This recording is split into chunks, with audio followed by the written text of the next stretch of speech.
I love that you said you love washing dishes, and it was like, wow, she really loves every aspect of the restaurant. She's like, these dishes, wow, they're dirty. Woohoo! Amazing. Well, it's fun. People are celebrating. That's the other thing is usually people are around food for celebration, and everything really happens around food. Also, it's funny, my husband, we were talking once, I was like, if you want to do something, you do it around food, right? Business meetings, everybody, they need something else to hold on to because sometimes people just can't talk to each other. So food and drink really, create that avenue for everybody.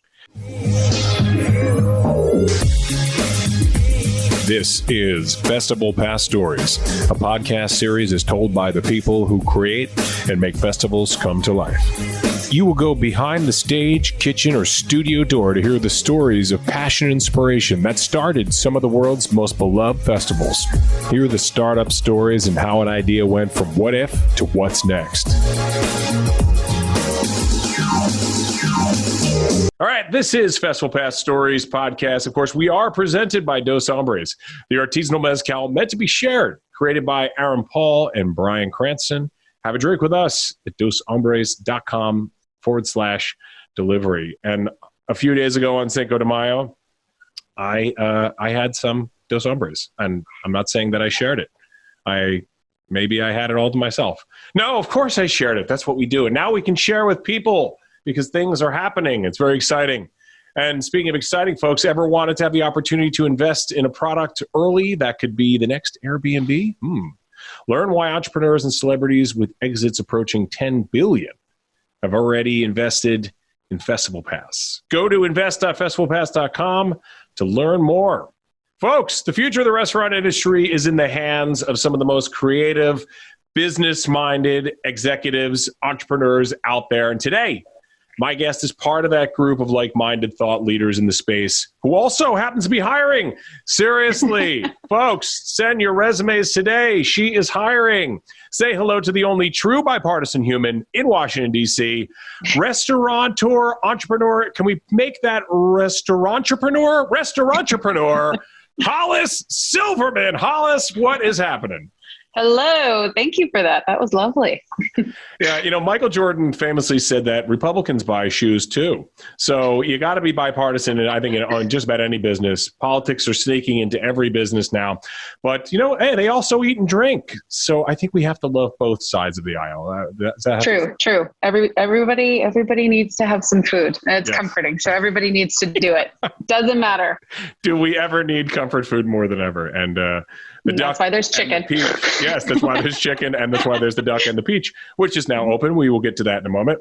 But look, your world starts with hospitality and ends with community. And that I say that because when I look at your LinkedIn profile, that's what you have. And in between those two words, you have people and restaurants. Is this the mantra of the business, or are these just buzzwords for social media? Great question. All the things. I think that people are at the top of everything. So no matter what you're doing, if you're not taking care of your people or other people's people, you've got to be people-minded, and especially positively minded in order to do things these days.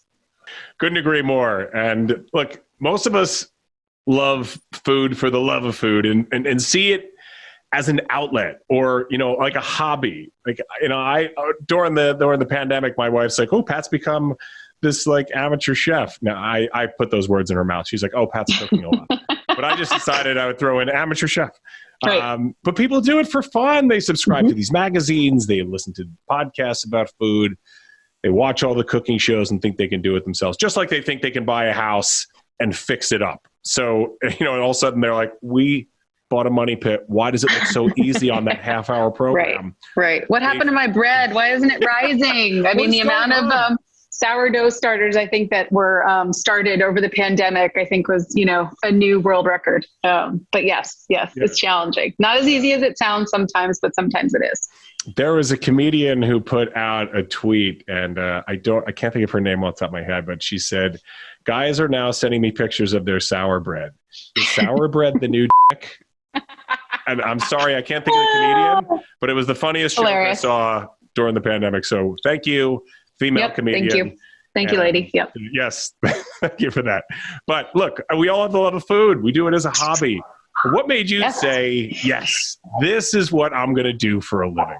That's a great question. I found myself working in actually the specialty food store when I was young. I think my first job was like wrapping over the holidays, and I was wrapping like pots and pans that people would buy, and it was like the most odd shaped things. And then they had this small little deli area that I loved, and I just fell in love with food. And when I was in high school, I worked for one of my family friends. They had a catering business, but it was small. So one of those where you go to someone's house, and I started washing dishes and just loved it. And then they hired me I would start like serving all the food and working with the person that was cooking it, and then worked at a country club, and then realized you could actually go to school for this. So I was like, what the hell am I going to do? Nothing. I don't, whatever, doctor, lawyer, no, thank you. I have no idea. And then I was like, oh my God, you can go to school for restaurant management. I'm going to give that a try. And also thinking everybody has to eat, right? So restaurants will never end, right? People always have to go out. So I should always have a job. And that's how I started. And I also love to eat. So I can eat a lot and like to eat a lot. So it's kind of a really great fit, I think.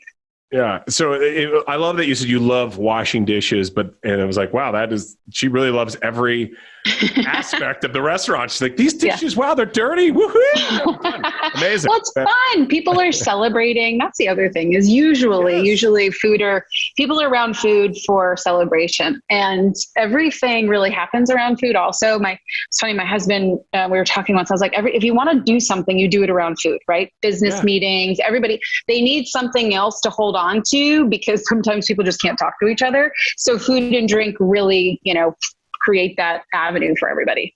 At every house party, where does everybody end up? In the kitchen. In the kitchen. Which is why I try to make our house, I'm like, in our dream house, I just want the first level. It's just going to be all kitchen. I want like 2 islands. I want like 3 fridges. It's just, the whole thing needs to be a kitchen. Yeah. Yeah. The island, every remodel has an island in it now. Oh my God. That's where the people gather. Yeah. Our first kitchen was so small and it was kind of tiny, and everyone would just even come in and just like sit on the counter, sit on everywhere. I'm like, we have other spaces, but everyone just ends up in the kitchen. So yeah, my sister and brother-in-law. Yeah, my sister and brother-in-law love the kitchen concept so much. Mm-hmm. They took the downstairs of their home. It was kitchen. It was like, entranceway, kitchen, bathroom, closet, dining room, and then another bathroom way down the hall. They blew all that out. They blew all of it out and created this massive, unbelievable kitchen. She was showing us the design, and we're like, "Ann, you're crazy." And it came out. It's a masterpiece of a kitchen. And this is... I want to see pictures. Oh, I will send me pictures. That's the thing. I used to go into open houses and just to walk into people's kitchen and like get ideas. Yeah. That's my porn. Little kitchen porn. Why not? Yeah. Little kitchen porn. Why not? Yeah. So you mentioned college. You can go to college for this, and you went to perhaps the very best, the creme de la creme in your restaurant terms, but you went to Cornell, and one of the greatest restaurant programs in the country, if not the world. And then you said, thanks, Ivy League. This was great, but I'm going to head to California because there's some better weather there. Now, did you move out there for the job, or did you move for like a bit of a change of scenery and then find the job when you got out there? Well, I always, I was fortunate enough, I got to visit San Francisco when I was in high school, and I just was like, oh, this is it. This is amazing. And when I was graduating from college, this was still in the time where you had to like mail in applications, and you didn't get emails. Actually, I think I was one of the first emails. Yeah. And I had actually applied to the Cordon Bleu in Paris. I wanted to go to culinary school.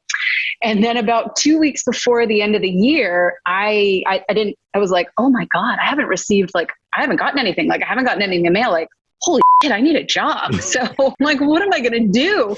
So a professor that I was a TA for, I reached out to him, and an alumni working out in San Francisco was looking for a purchasing manager. So that's how I connected with Chef Doug Keane and Tracy Desjardins. And I luckily, fortunately enough, interviewed on the phone. They hired me. and I moved out there. So I was like, okay. And then ironically enough, like a month later, I got this huge packet in the mail, but I had already taken the job. So ended up in San Francisco and right in the middle of all the amazing food and, food to table, farm to table, composting, ingredients that just like blow your mind. It was phenomenal. It was a really, really great experience. So you said you got the packet in the mail and everyone knows that if you get the skinny letter, don't even open it, but you got a packet. So you got into the Cordon Bleu, but you were already out west.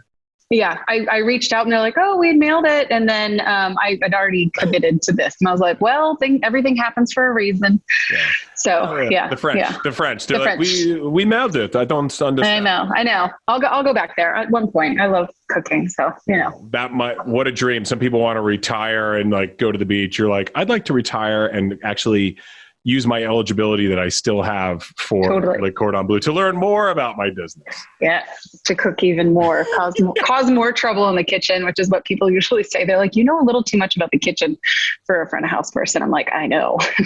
Causing good trouble. I think that's, John Lewis said that, right? It's, it caused some good trouble out there. Right. In DC, you're probably seeing that a lot.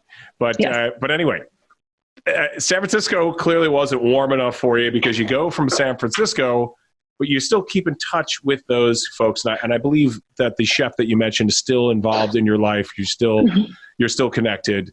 Yes. But you head down to San Diego, which to me, that's where I want to retire. That's where if I ever can retire, which is probably never happening. But if I did, San Diego seems like the place. It's lovely. It's lovely. But why go there when San Francisco's restaurant scene is booming then? But then you fall in love. So hey, all right. I met my here we go. This is where it happens. One of my college roommates, her brother and I, they lived right outside of San Francisco. And so we connected in San Francisco. He was in the Navy. And I decided, like, if we were going to give this thing a whirl, I would move down to San Diego and see if it worked. So it worked, but that's what led me to San Diego. Yeah, it's my brother-in-law is in. Again, I'm bringing the whole family in on the podcast today. Yep, great. My brother-in-law, sister, kitchen, brother. Yep. And my brother-in-law, they live in Newport, Rhode Island, and everybody's like, so nice. Why do they live in Newport in the summer, right? I'm like, no, they live there year round. And he's a Navy guy, and he is involved with the War College, and they almost moved to Carmel, actually, out in California, because of the base out there. In California. It's so nice. Carmel is ridiculous. Monterey it's a fairy town. It's lovely. Not Monterey. Fairy town, but it's like fair. Yeah, well, that's where they were going to be. I couldn't think of Monterey. I'm like, what is the name? Like Monterey Bay Aquarium. It's gorgeous. It's absolutely beautiful. But Newport is not so shabby either. No. I mean, that's lovely. The beach is there. People don't really know about. It's quite lovely. Incredible. And the food scene in Carmel is so small and cool and fun. I was out there with my wife. I had an auction I was hosting out there at a country club. And my wife's like, is it okay if I just like go to hit a restaurant by myself in Carmel while you do this event?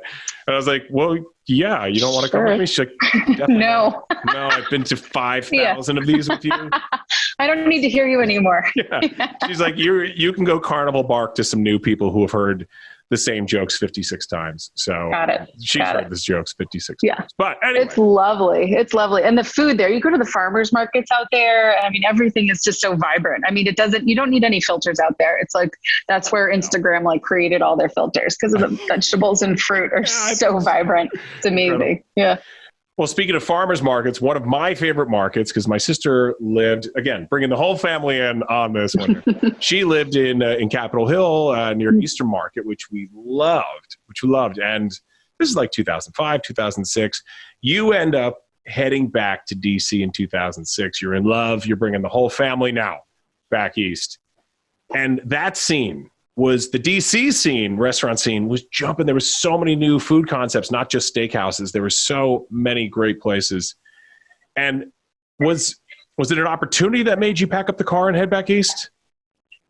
Great question. I have a lot of family on the East Coast, and my husband also had an opportunity with the Navy over here. And I was pretty excited to kind of get back, be a little closer to family, and started looking in Washington, D.C. We did a short stint in Virginia Beach, but I was really attracted up here. So I was fortunate enough to interview with Jose and when they just started Think Food Group, and it was really, really, really, really great timing, and got to do some amazing things with them and really build on what the DC scene is, I feel like. And a lot more people have started to come, but Jose was really a pioneer with Haleo and some of the things that he was doing in DC. Folks, she is saying Jose because she can call him Jose. I will call him Mr. Andres. Hello, Mr. Andres. Yes, chef. Yes, chef. All that kind of stuff. But you join Think Food Group and you quickly move up the food chain, if you will, for lack of a better term, or maybe the perfect term in your business. You soon become the chief of operations. Now, once you're in that role, you triple the size of the restaurants that Think Food Group owns.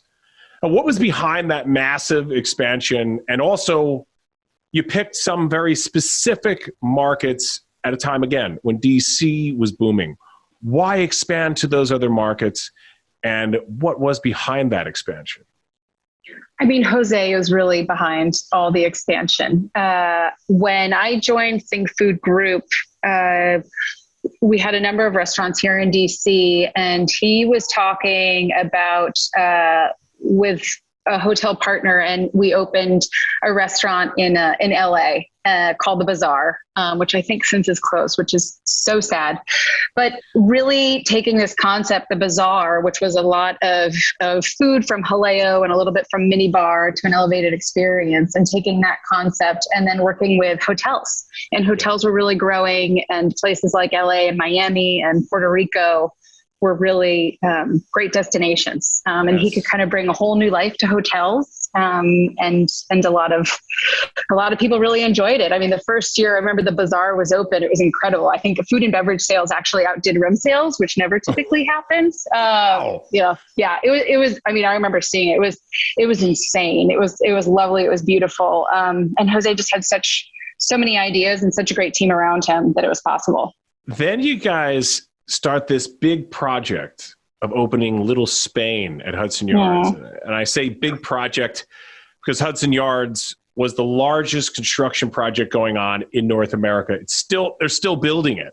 They're still building it.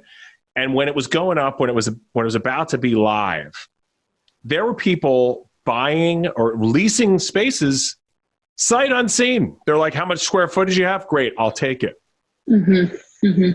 It's a totally different story now with what the pandemic has done to the whole city and every major densely populated place around the country. But we're going to come back. It's going to reopen. And of course, you know, Neiman Marcus even had that huge footprint there. And now Neiman Marcus is gone. But Neiman Marcus was not drawing people there. I personally think the idea of Little Spain was Little Spain is really what it was one of the anchors that really gets people there. So the Related Group runs that, and they're not a sponsor of the program, so that's the last shout out they'll get. But they approach you guys, or as you said, chef, yes, chef. Mr. Andres is the mastermind behind all of this. And was this something that he approached them? He heard, did he hear of Hudson Yards and say, we have got to do a massive food concept there? Jose had been wanting to do a Spanish market forever. I mean, even since I joined and started to get to know him and understand what he was trying to do. The Related piece, to be honest, I left Think Food Group at the end of 2013. Okay. And then talked to Jose. It was a couple years later. He brought me back because he was opening this, and I was like, "Oh my gosh, this is it!" And it was like we're bringing the band back together because it was this amazing architect, Julie Capella and Jose, and then the Adria brothers. So it was just it it was a 2-year project that I took on with him. And they had already figured it all out between Related, but I know Jose had been taught, like, he has really good relationships with them and a couple of the partners there. And so he had always been looking for a space and trying to figure out what was good. I was lucky enough to go to Spain a couple of times with him and, you know, see and understand. And the markets, if you've ever been to Barcelona, I mean, some of those Spanish markets there, you see it and it's there's nothing like it. I will say Little Spain is pretty darn close. But it was it was a dream. It was really a dream come true to put it all together, because it was pulling together all the things that I had ever seen or learned from him into one space.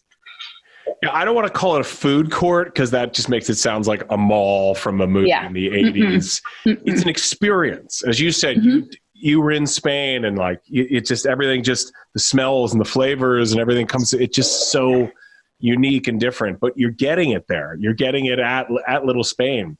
But what's the difference in opening a concept like that, or I should say an experience like that, versus opening up an experience like a restaurant, like a traditional restaurant? Well, Little Spain had 3 restaurants. So it actually had 3 restaurants in it. It had about 18 different kiosks, huge commissary kitchen. So it's just a much larger operation. So you take, you know, one restaurant and you multiply it times, 20.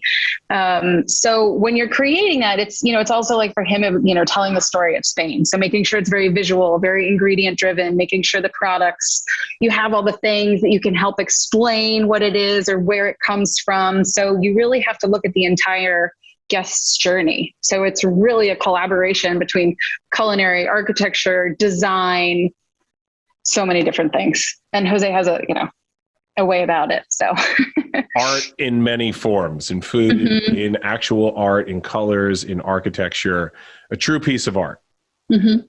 So then, of course, you famously say that you never want to open up your own restaurant. This is Hollis. I'm never going to open up my own place. I don't want to. So naturally, what do? You leave to open up your own restaurant. Of course, that's what happens in life. But I really should say you start your own restaurant group, Eastern Point Collective. We mentioned Eastern Point Market. Now we're talking about Eastern Point Collective. How did this all come together? Great question. You never say never. And then there's a great space and opportunity that's 3 blocks from where you live.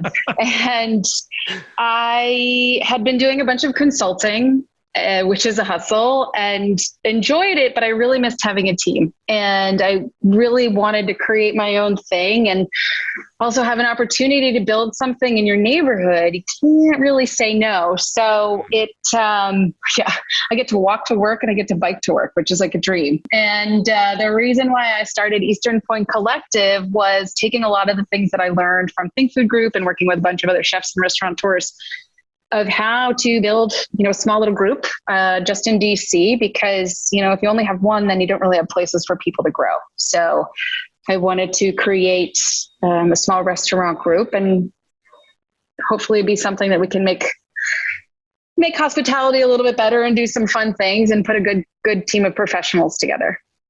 Well, speaking of the professionals, great food is key, but it's only one element of running the restaurant. And you mentioned community.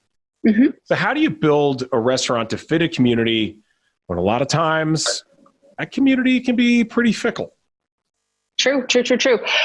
Well, fortunately, I've lived here since 2006. So I've been in the community and I've been here as, a working professional. I've been here as a young parent. I've been here my kids are now 10 and 7.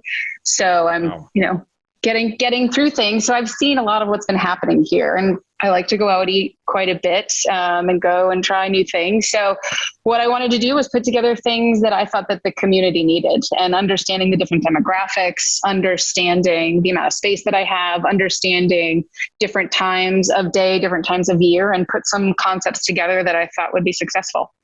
So what does that community concept look like at the newly opened, proud to say it, I'm proud to say it, you're like, I'm proud to say it, it's my restaurant talk, at the newly opened The Duck and the Peach?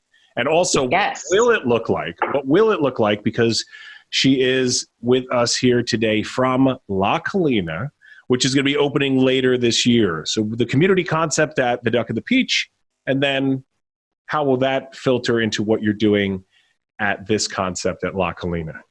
Sure. Great question. So the Deck and the Peach opened, and I wanted to create a small, more intimate restaurant. 60-seat restaurants are really kind of a niche, what people really like. They don't want huge restaurants. Yeah. You also need to make sure you have a really good location. So the Deck and the Peach was pulling together things that I loved about California and things that I loved about the East Coast. So New American concept. New American really gives you the ability to be whatever the heck you want it to be because it's a mix of everything.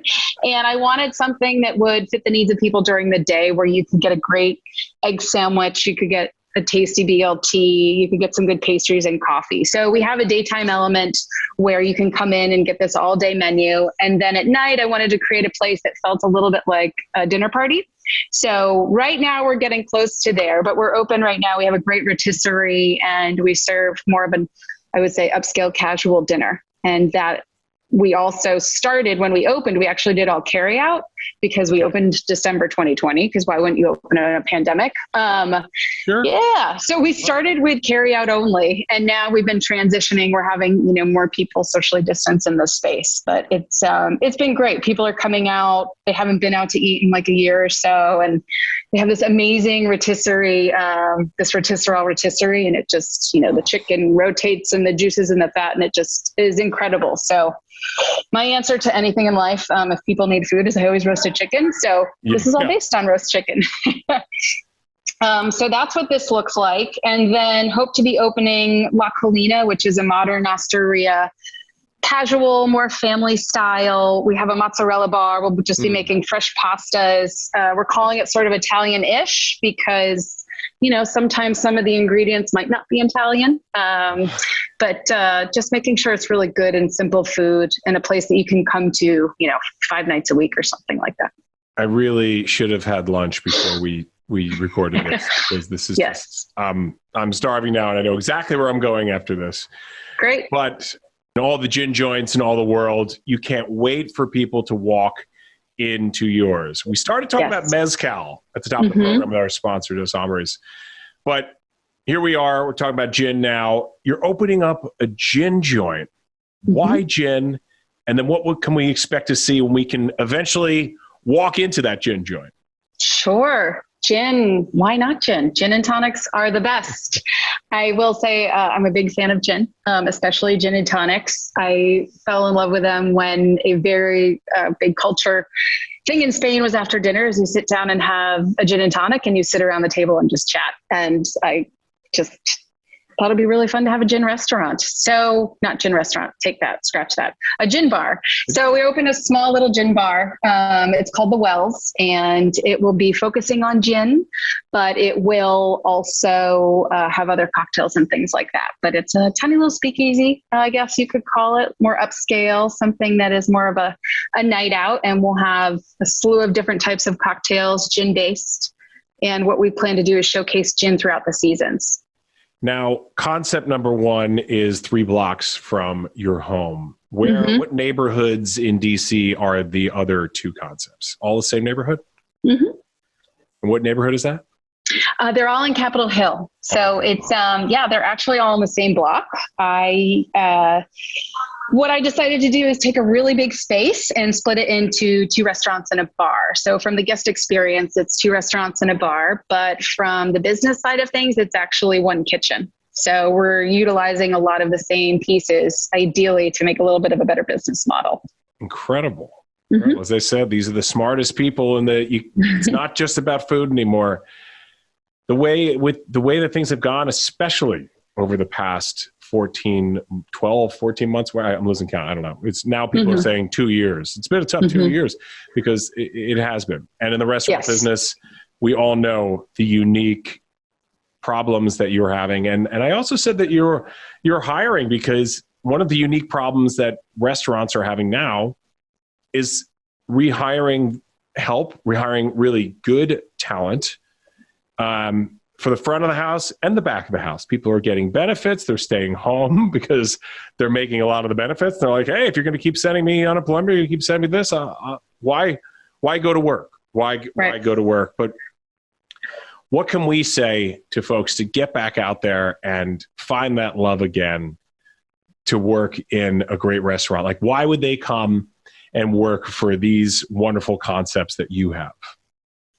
Well, I would hope that they would come because they want to work with a team of people that are positive and enjoy what they do. And we are also working towards paying everybody a living wage. So something a little bit different. What we're doing is we had a 22% service and equity fee to all of our bills. And so we pay everybody at least from anywhere from $17 to $21 an hour. And then any additional tips we get, we split it between the entire house. So we're trying to make this more of a profession. People tend to look at the restaurant as kind of a side job or a side hustle. And so really wanting to give people the stability and kind of sustainability to be in this for the long run. That's incredible. It's some of the highest hourly wages in the country. Well, I mean, it's a profession. A lot of people don't look at it, and with how some of the labor laws are, it's challenging. So there's certain things that we're hoping to do, knock on wood, as we start to build up more business, that we can really do this. So people are kind of in for the long term. Amazing. And then besides, I mentioned that tough year, or 2 years, or 2 years, still happening, whatever you want to say. This thing that we just all went through, but the restaurant business, it's just hit you so much harder. But you also mentioned that you do consulting as well, and you're still consulting with restaurants. I can imagine, right? Maybe I can't imagine how busy that part of your life has been over the past, whatever we're saying now, 2 years. Yeah, well, I actually stopped consulting after I did Little Spain. So this has been my full-time project. And my hope is, as we get this open and building up the team here, is to do more of that, more development, work with people to help them develop restaurants, develop spaces, and kind of hopefully bring this model to other places. But I got to do it here first. Do it here first. Your proof of concept happening in DC. How can we find out more about the Duck and the Peach, about La Colina, about the Wells, and about Eastern Point Collective together? How can we, besides coming to DC, we all love Instagram and all that. So how can we ogle this before we actually come down and see? You can follow us on all of the things, Instagram, Facebook, Twitter. You can check us, all the fields, all the little hashtags and things, which I'm trying to get so much better at. And then you can go to our website, duckandpeachdc.com or lacolinadc.com or thewellsdc.com. I'm getting really good at GoDaddy, so I buy all these domains. But you can sign up for our newsletters and follow us, or just come in and see us with your masks on, as we get through things. But yes, we will continue to do that. Incredible. All right, friends, Eastern Point Collective is always coming up with new concepts, and so is the live events community. And we'll be back with another concept next time on festivalPass Stories. Hollis, we'll holler back at you another time. Thanks a lot for joining us. Thank you so much. Be well. Take care. Take care. This is festivalPass Stories, a podcast series is told by the people who create and make festivals come to life. You will go behind the stage, kitchen, or studio door to hear the stories of passion and inspiration that started some of the world's most beloved festivals. Hear the startup stories and how an idea went from what if to what's next.